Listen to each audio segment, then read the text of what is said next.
अगर आप भी चाहते हैं विकास प्रेमी का सबसे पहला ऑडियो वीडियो पाने के लिए लाइक और सब्सक्राइब करना ना भूलें।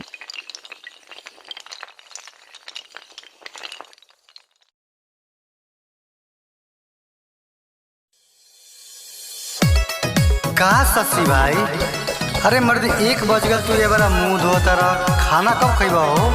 अरे का बताई भाई, घर के कलश रोज रोज पंचायती होता हमरा घर में। का है? ए भाई, एगो बाबू माई के कहला से बियाह कर लेनी, एगो दिली बियाह कर लेनी। अब दोनों गोड़ी के झेलात नहीं खे, कबो ई झगड़ा कबो ऊ झगड़ा, परेशान मानी। का बताई तहरा से? अरे मर्द हमसे बतावा, तो हर दोस्ते न हई। तो सुन,